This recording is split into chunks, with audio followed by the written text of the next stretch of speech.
नमस्कार मंडळी, मी स्मिता. आपण तब्येतीचा विचार करतो बरं का. बदाम खाऊ, अक्रोड खाऊ, व्यायाम करू, हे करू ते करू, अशा अनेक गोष्टी विचार करतो.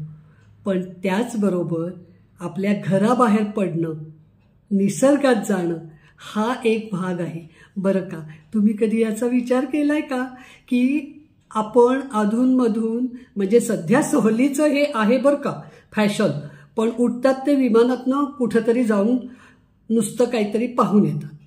पण निसर्ग अनुभवणं, निसर्गात मनमुराद भटकणं, निसर्गाला कवेत घेणं ही काय चीज असते बरं का.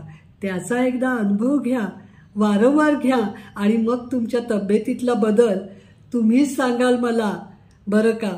पहा माझा व्हिडिओ आणि सांगा मला कसं वाटलं ते.